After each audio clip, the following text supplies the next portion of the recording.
This is Atlantic Television Network. Welcome to Global News. First, the highlights. Federal varsity warns against extortion in Rivers State. Anambra State Assembly passes anti-corruption bill into law. Tinubu order military deployment to Kwara State. Federal government approves digitization of fish import licenses. Chinese president advises Trump on arms supply to Taiwan. Super Eagles defender joins Libyan club Al Shamua. Actress Angela apologizes to Mr. Johnson aimed controversy.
Federal University of Environment and Technology, Koroma Sakminwa, in Thai local government area of River State, says any form of student exploitation, including extortion and sex for grades, will not be tolerated. The warning was issued by the Pro-Chancellor, Professor Don Barry Dam, during the university's maiden matriculation ceremony and Founders Day lecture that as a new citadel of learning, the university's image is paramount and warned that any lecturer or non-teaching staff involved in acts capable of tarnishing FUET's reputation would face dismissal. He urged staff to treat undergraduates as their own children and to guide them through their academic pursuits, cautioning against the sale of handouts, adding that matriculation marks the beginning of a new chapter in students' academic and personal development, and further congratulated the pioneer students for overcoming the hurdles to gain admission into the institution. The pioneer Vice Chancellor, Professor Chinedu MOM said a total of 1,246 students matriculated and have completed registration formalities in the university's 6 faculties of agriculture, allied health sciences, engineering and technology, environmental sciences, natural and applied sciences, and management technology.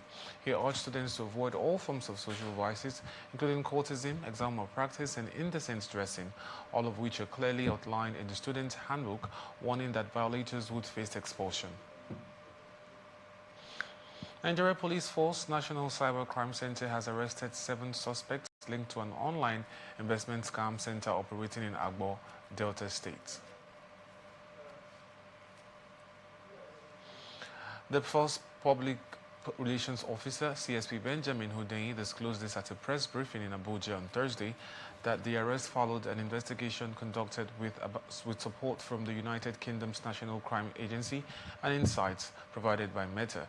He said the suspects allegedly operated an online fraud network that used fake social media accounts to impersonate reputable cryptocurrency traders and defraud victims who engaged with what appeared to be legitimate investment platforms, adding that the leaders of the network recruited and trained young individuals in retirement investments, fraud, and phishing techniques, targeting victims in the United States of America, based in the United Kingdom, as well as UK residents.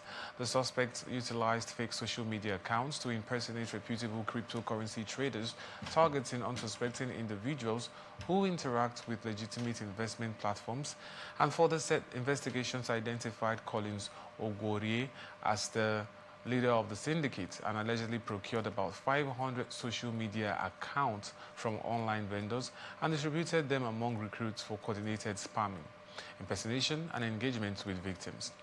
Reacting to the arrest, Meta said it welcomed the partnership with the Nigeria Police Force National Cybercrime Center and the UK National Crime Agency, adding that the takedown showed the impact of cooperation between technology companies and law enforcement. Suspected gunmen have abducted 9 members of the same family, including a nursing mother and several children, along the Benin-Akure Road in Edo State. The victims were seized along the Eko-Abeku-Iyowa Road in Ebnoka community while returning home from school.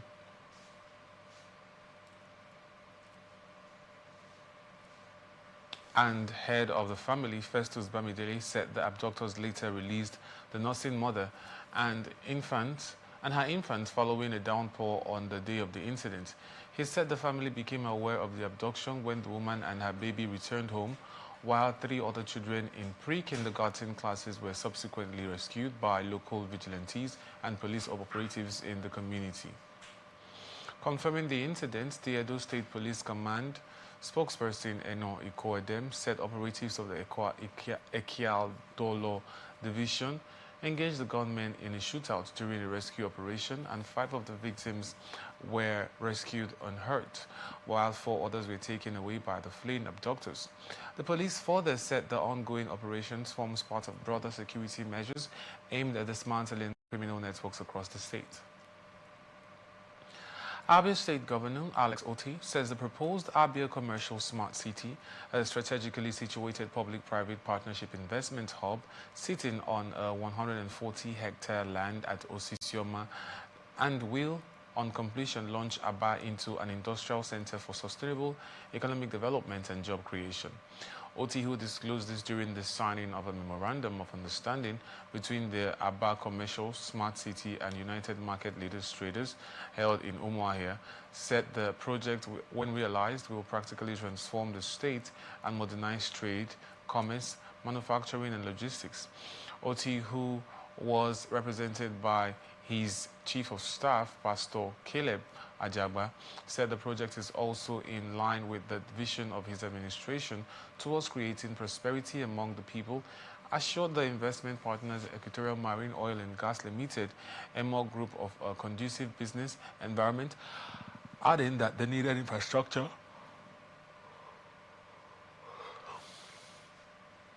and other requirements have been put in place for smooth takeoff and realization of the project.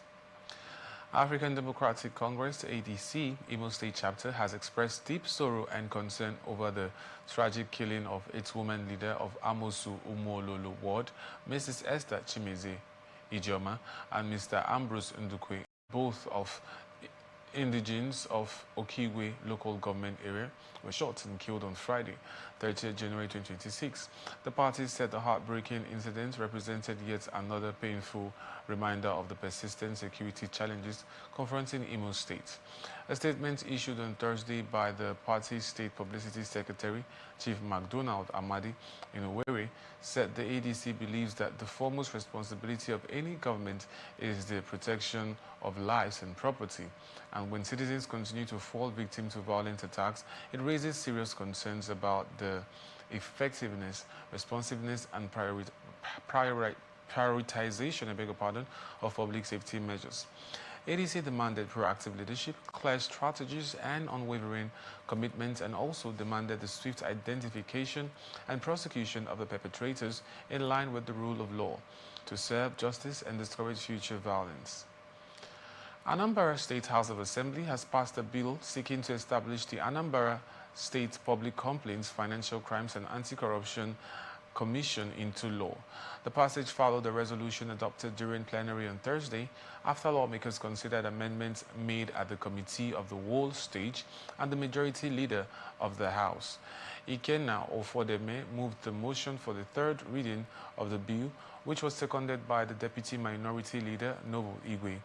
Presiding over the plenary, the Speaker of the House, Somto Chukwu Udeze, commended the Joint Committee for its diligence in fine-tuning the bill before its passage, stressing that the law would officially come into effect on February 17.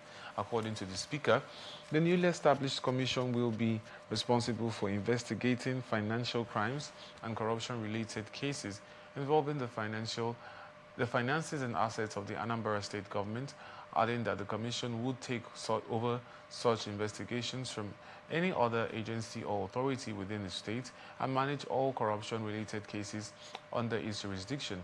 He further said the law provides safeguards to ensure that no resident or indigene of the state suffers injustice as a result of administrative actions taken under the law.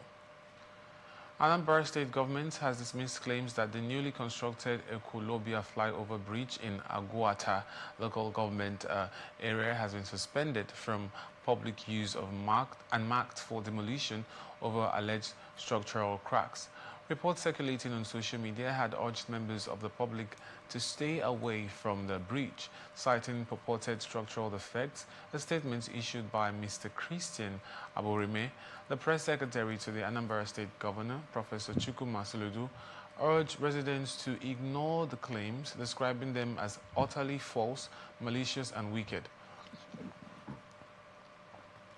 Aburime said the bridge had undergone rigorous quality assurance tests and structural integrity assessment by certified engineers and relevant regulatory authorities, all of which confirmed that the structure is safe, sound, and fit for public use, adding that Soludo has consistently demonstrated a strong commitment to infrastructure development that impacts positively on the lives of Anambra residents. Enugu State Governor Peter Mba has commended President Bola Tinubu for establishing the Southeast Development Commission as a catalyst for coordinated growth, since the region can no longer afford to operate as 5 parallel states. Speaking during the Vice President Kashim Shettima's opening of the Southeast Vision 2025 Regional Stakeholder Forum at the International Conference Center, Enugu, Mba proposed the creation of a Southeast Common Market, describing it as borderless unification of commerce, talent, and industry across the region. Mba also said integrating the 5 state economies will transform the region into a major economic force, while describing the initiative as more than a policy shift, that it would unlock collective prosperity. He described the Southeast Vision as Vision 2050 as a framework to address challenges beyond the capacity of individual states, but warned that the plan must be backed by immediate action, and further called for a region-wide feasibility and project preparation phase to be jointly funded and governed by the Southeast states. Mba stressed the need for deliberately designed interstate logistics corridors, including road, rail, and multimodal systems, to ease the movement of goods and people across state lines, urging the region to treat security as shared infrastructure against criminal networks, and also called for alignment of investment rules, regulatory processes, and dispute resolution mechanisms to present a unified face to investors and citizens.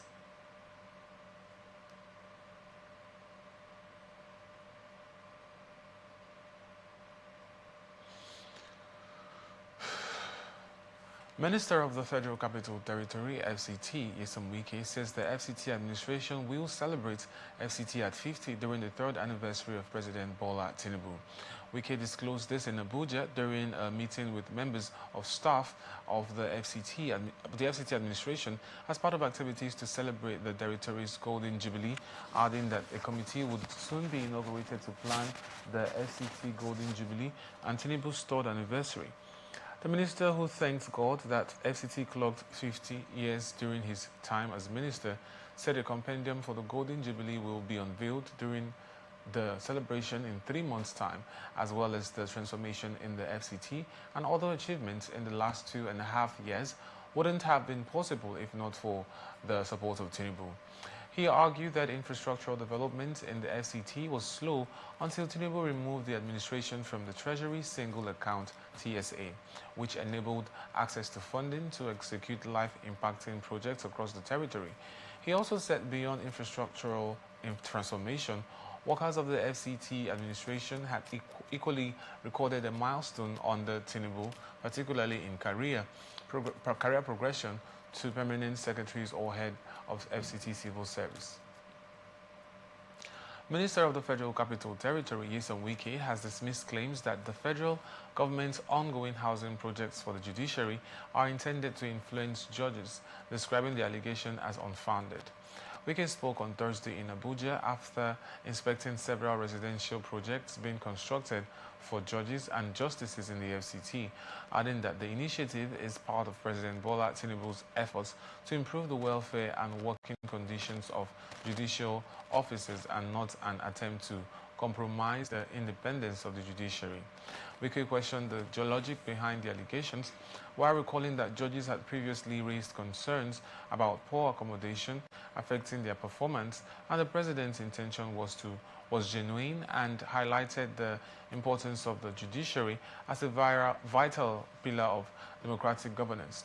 The minister also said the housing projects follow the directive issued by President Tinubu shortly after ministers assumed office in August 2023, and 40 residential houses were being constructed for judges across different courts in the FCT, stressing that the provision of official accommodation would address both welfare and security concerns, noting that it would reduce potential risk faced by judges.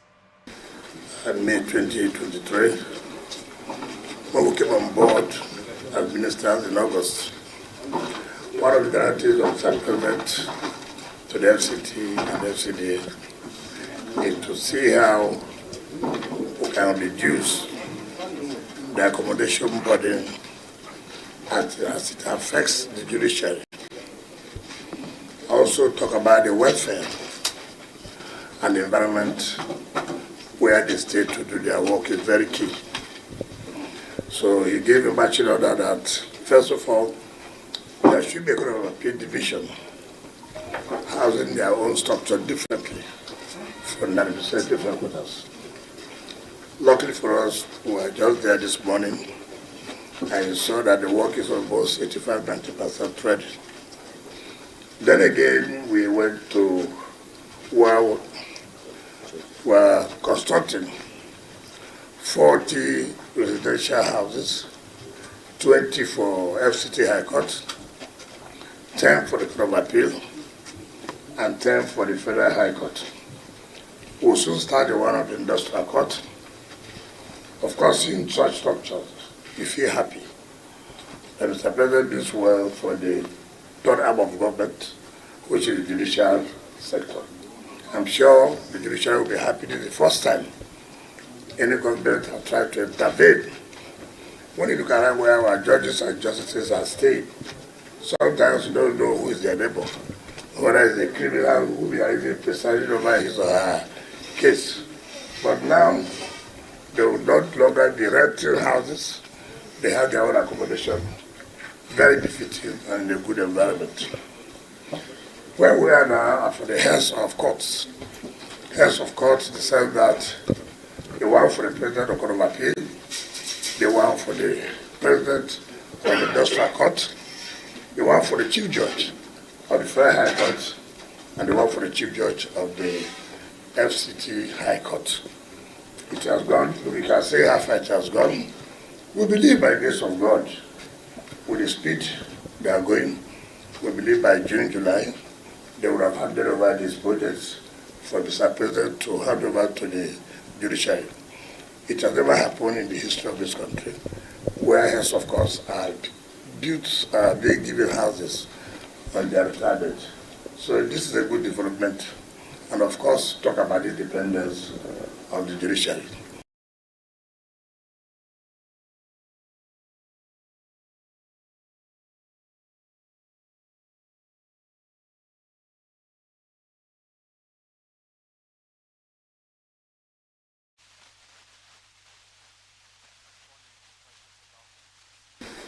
And May 2023.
Responding to questions about critics, Minister dismissed claims that ongoing judicial infrastructure projects in Abuja could compromise the independence of the judiciary, insisting that the intervention is solely aimed at improving welfare security and efficiency within the third arm of government.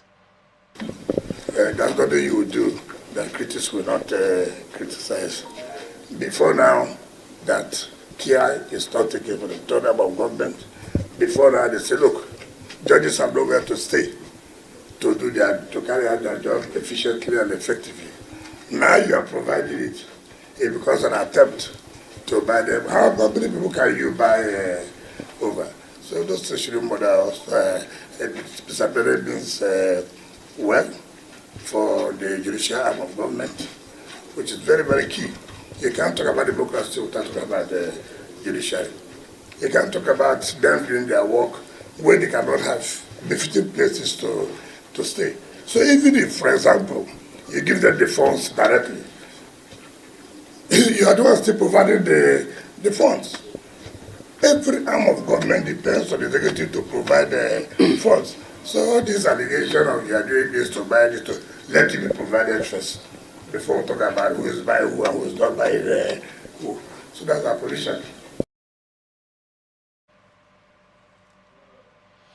As the Federal Capital Territory and the Federal Capital Development Authority comes together to celebrate FCT Golden Jubilee, a new era of rapid transformation is sweeping through Nigeria's capital city, the Acting Executive Secretary of the FCDA, Engineer Richard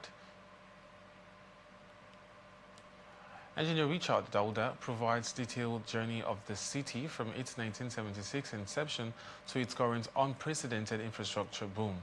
In a landmark presentation meeting to the members, staff and the FCT Minister and Chairman of the FCDA Board, Barrister Yusam Wiki commended the acting executive secretary, Mr. Richard Dauda, for providing exceptional leadership that drives infrastructural development across the FCT.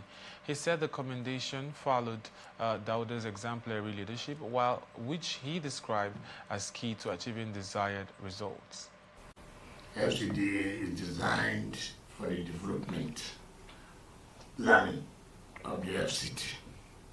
So without the FCT, there will not be FCDA.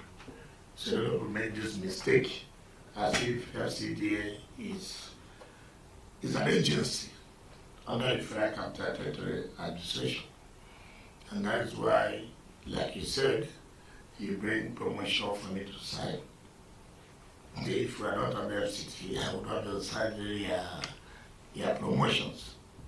And that's why he made the Minister of FCT to be chairman of the FCDA board. So there wouldn't be a conflict. So when we just make mistake, FCD, they don't talk about FCT. So that will correct that impression. For me, and most people have been thinking that, that the ceremony to mark the Jubilee year of the FCT. I thank God that I became minister when FCT or FCD as the case may be, turned 50 years. I remind that during the 30-year anniversary of Mr. President, that we need to commemorate 50th year anniversary of the creation of the FCT. Some people beg them maybe today. They may celebrate it in 2 weeks' time, depending on how confident. So you want to do anything now, then the next 3 months, give the president 3 years in office. You don't want to take away the shine from his president. And I believe that our compendium will be necessary to be launched during the 30th anniversary of Mr. President. All these our achievements wouldn't have been made possible but for the very big support we have received from Mr. President.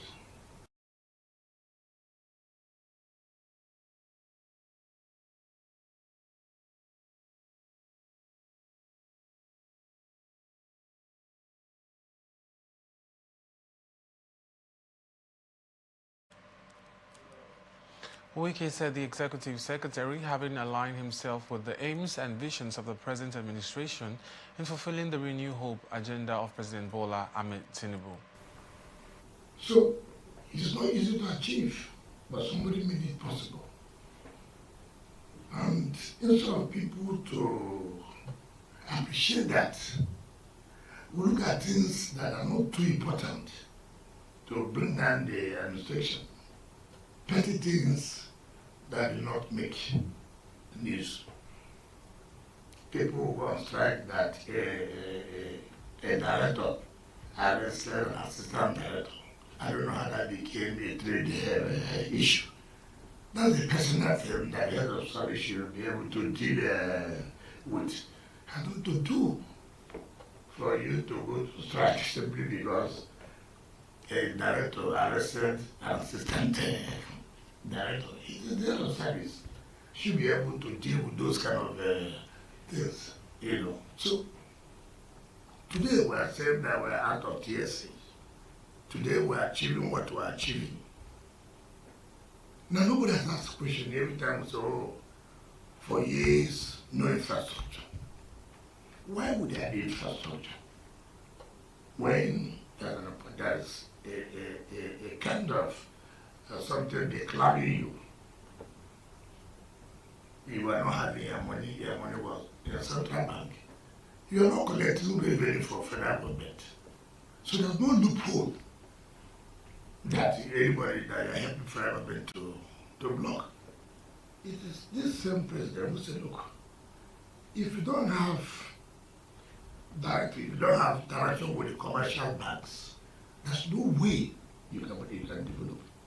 Because if I go to bank A to say I need money for social project, Bank will ask me, what is your collateral? How do you pay me back? Because your money is with the central bank, there's nothing anybody can do. But bringing you out now gives you the opportunity to say, bank, I need 50 million dollars. Bank will ask you, how do you pay? I said, take 10 naira every day, every month from my IGL. With that, you see that I continue to grow.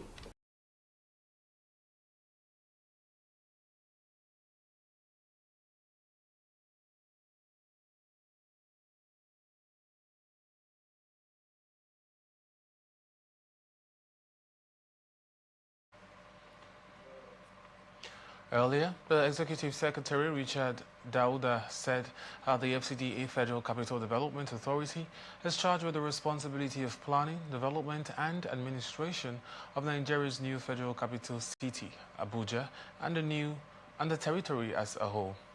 The projects will be from the assumption of duty to the third year anniversary.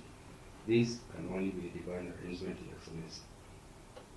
While considerable progress has been made, there is still a lot more to do. The vision of our forebearers to build a first-class capital city and territory comparable to the best capital city and territory in the world is on course. And Your Excellency, Honorable Minister and Chairman of CDA, have driven it further by these unprecedented achievements in infrastructure development. Excellency, the staff and management of FCDA most sincerely appreciates President Bola Ahmed Tinubu and the Honorable Minister FCT, the Chairman of FCDA Board, for the unprecedented achievement recorded within this short 2.5 years, out of the 50 years of our collective history. We thank you for the rare opportunity and the privilege to be part of this, particularly as Abuja turns 50. We thank you also for improved staff welfare, particularly the approvals you've granted for staff promotions recently. We remain well committed and dedicated to the task of building a federal capital city under your leadership. The FCDA intends to prepare a compendium of the progress of development of the city from inception to date, which will be presented at a later date.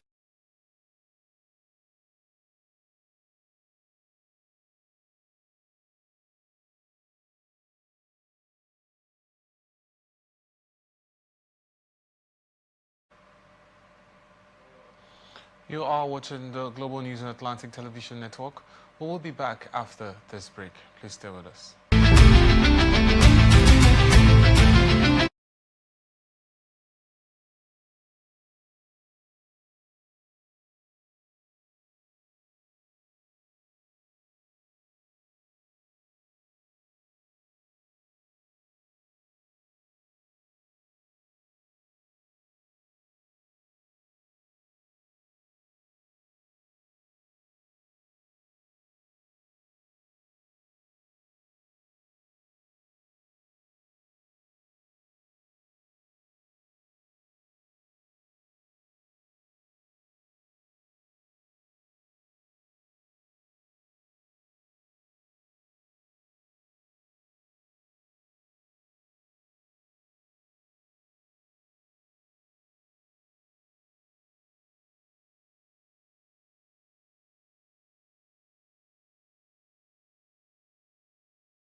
Welcome back and thank you for staying with us. Now the rest of our stories.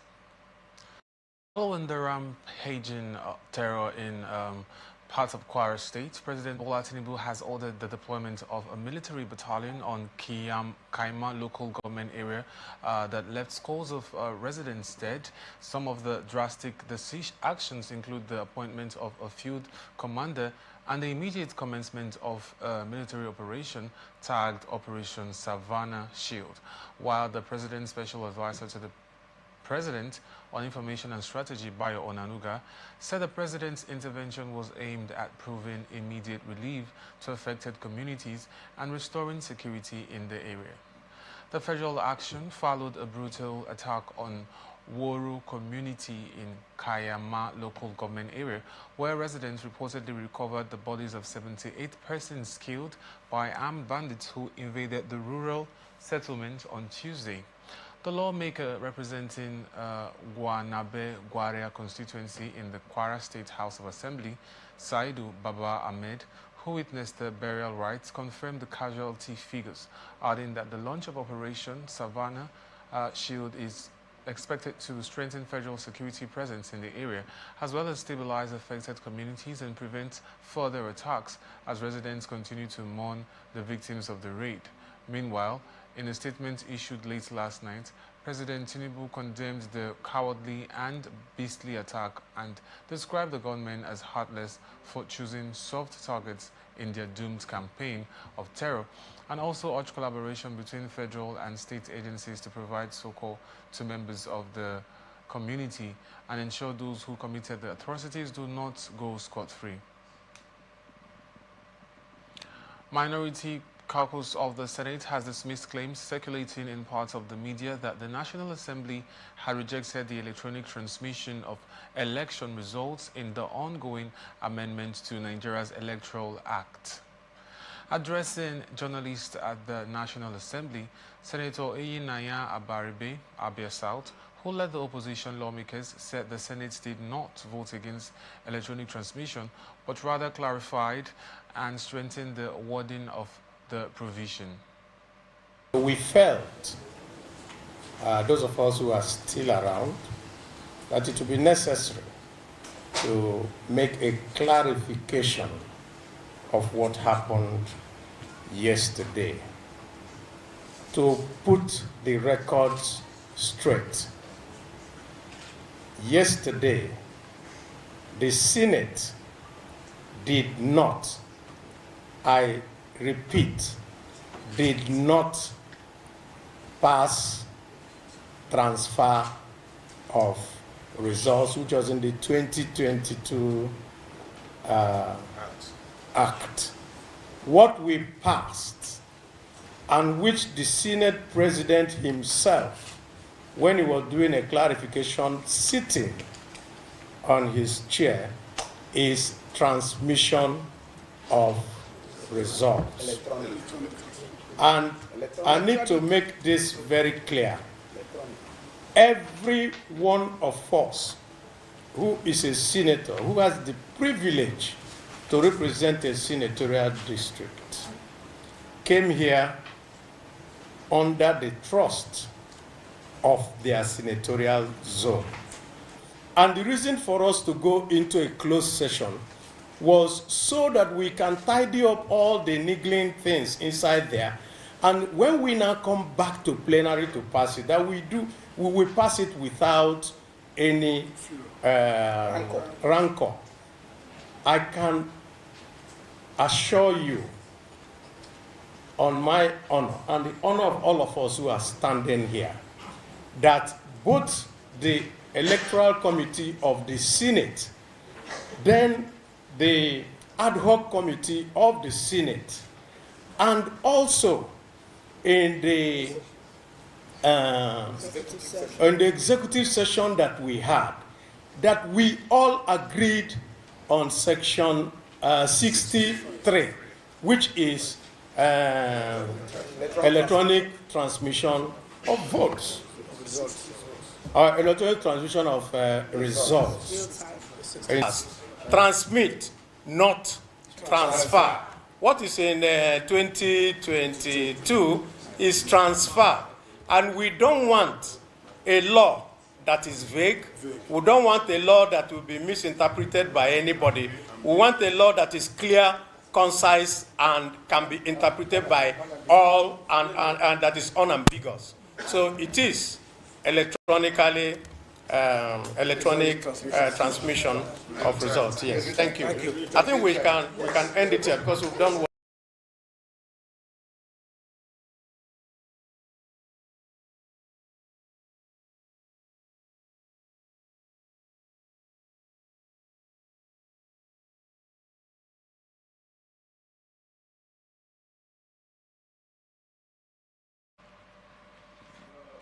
He further said the Senate had set up an ad hoc committee to review the electoral reform report before deliberations in a closed executive session, where lawmakers resolved outstanding issues before returning to plenary. The lawmaker also clarified that the harmonization process between the Senate and House versions of the bill had not yet been concluded, as the Senate must first adopt its votes and proceedings formally conference. Before the conference, the Harmonization Committee was set up also yesterday because when the House version and the Senate version differ, because there were so many other things, including timelines that now differ, you set up a harmonization. Those harmonization is what you use to make sure that you come to one single document which the president will now sign. So that is where we are at the moment. But I need to add one further thing so that Nigerians can rest assured. After our session, plenary session yesterday, we adjourned, but did not come back to pass the votes and proceedings. And that is our rule, and you all who are here, you know it. The Harmonization Committee cannot meet because the document that we use to go to the harmonization is the document passed by us and ratified by the votes and proceedings. So there's still one more step left by the Senate to take. After we pass the votes and proceedings, in which we are going to insist and ensure that what we passed, which is electronic transmission, is there, then the harmonization will meet. What now happens in harmonization is simple.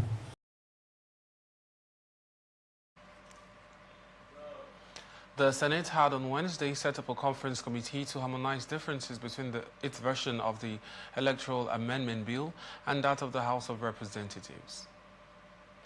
House of Representatives has intervened against the dispute over control of a planned 360-megawatt hydropower facility in Niger State, where Abuja Power Company Limited is challenging the federal government's decision to hand the project to a competing firm. During the House hearing, Abuja Power Company Limited presented allegations that it conceived the Gurara second hydropower project back in 2004 and obtained land rights from Niger State authorities, only to see those rights stripped away as the Federal Ministry of Water Resources and Sanitation pivoted towards awarding the contract to CGC Nigeria Limited. The company also urged the National Assembly to invalidate the CGC concession as a breach of procurement and PPP regulations and is seeking either comparable bidding opportunities as well as suspend further project activities or financial compensation alongside a fresh competitive process. The Ministry of Water Resources and Sanitation offered the contrasting narrative, with Professor Joseph Osef explaining that Gurara 2nd represents a successor project to Gurara 1, engineered to deliver electricity, water for farming, flood management, fishing opportunities, and tourism amenities, while the lawmakers cautioned about interfering with active litigation while they examine evidence and determine how to proceed with resolving the protracted disagreement. Now that we have the protection of this honorable committee, we are prepared to withdraw the case from court. The only thing again, which I think the Honorable Minister has confirmed, is that we are going to submit our claim, A verifiable claim. Right. But because I'm sorry to say, because the Federal Ministry of Water Resources and Sanitation is like an opposing party, we do not think that we can submit a claim to an opposing party. We prefer to submit a claim to the House Committee. We, from the ministry, we cannot discuss this until the issue is out of court. So if they take this issue out of court, then we can now step in and see how we can resolve this amicably out of court. I don't think whether we have the power to discuss it. But now that the issue is before our fathers, I think up to now, the issue is still in court. So I don't know whether we still have the power to discuss it as still in court. But as the issue is before our fathers, they can now decide whether if it's still in court, we can still go ahead and discuss it. Or our request was that they should retrieve it out of court. Then we can sit as a family and discuss it. We need to close this matter in the national interest. The matter here is ACPL withdraw this case, sit with the ministry. You have given them 3 prayers. The ministry recognized their efforts in this project. You have presented a very viable compensation demand to the ministry. The ministry said they are not comfortable, meaning that the 2 billion is too much, which I don't think it is too much. But the ministry can sit down and look at this in the national interest. This 360 megawatts that we have in that place. The dam is lying down there, nobody is using it. The irrigation of 8,000 hectares is down there. I have visited that place. Some of the equipments are being vandalized or they were vandalized. The ministry has nothing to do with it. I think we need to move on in the interest of this country so that there will be peace and then there will be development for this country. Now that we have the protection of this honorable committee, we are prepared to withdraw the case from court. The only thing again, which I think the honorable minister has confirmed, is that we are going to submit our claim, A verifiable claim. Right. But because the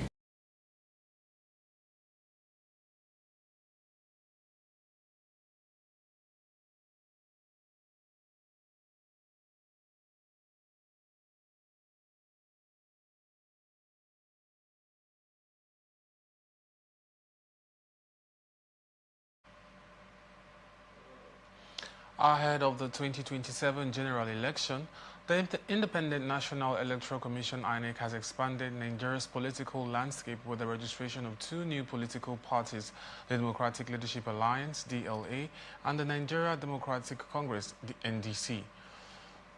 Speaking on Thursday at the first regular consultative meeting with political parties, INEC Chairman Professor Joash Amupitan, Senior Advocate of Nigeria, declared the registration of the political parties, bringing the number of registered political parties to 21, and expressed deep frustrations with the growing spate of internal disputes currently rocking several political parties.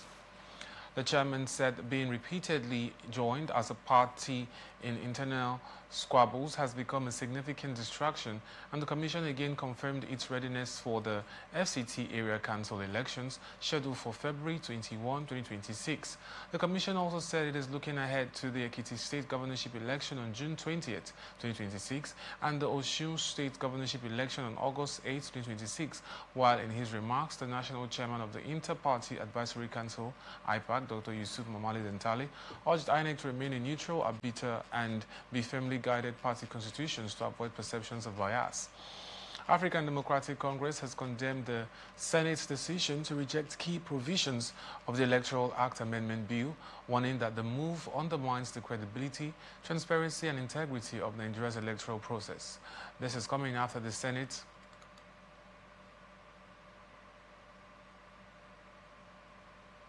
declined a proposed amendment to Clause 70, subsection 3 of the Electoral Amendments Bill that aimed to make the electronic transmission of election results mandatory, while the Senate President, Godswill Akpabio, said the chamber did not outrightly reject the proposal, but rather choose to maintain the current provision in the Electoral Act. A statement signed by its spokesperson Bolaji Abdullahi, the party described the Senate's action as a deliberate attempt to weaken democratic safeguards and prepare the ground for electoral manipulation ahead of future elections, and particularly faulted the Senate's rejection of electronic transmission of election results, which it said was critical to protecting the will of Nigerian voters. The opposition party also criticized the Senate's decision to vote against other proposed reforms, including provisions that would have allowed electronic download of voter cards from the Independent National Electoral Commission website, reduced the notice period for elections, and shortened the timeline for the publication of candidates from 150 days to 60 days. According to the ADC, the rejected provisions were designed to strengthen electoral safeguards and restore public confidence in the system, and further alleged that the ruling All Progressives Congress exploited its majority in the National Assembly to weaken electoral laws. Former Vice President Atiku Abubakar has criticized the Nigerian Senate for rejecting the real-time electronic transmission of election results, describing the move as a deliberate attack on electoral transparency. A statement by Atiku said the Senate's decision represents a major setback for electoral reforms and weakens public confidence in Nigeria's democracy, while the Nigerian Senate has opted to maintain opacity and protect loopholes that allow manipulation and post-election disputes. Atiku warned that the Senate choice continues to support a system that has historically enabled result tampering, and the real-time electronic transmission is not a partisan demand but a democratic safeguard. The former vice president also criticized the adoption of the 2022 provisions on electronic transmission, calling it insufficient and a sign of unwillingness to make elections fully transparent, and further expressed concern about the intentions of the political establishment as Nigeria approaches the 2027 general elections.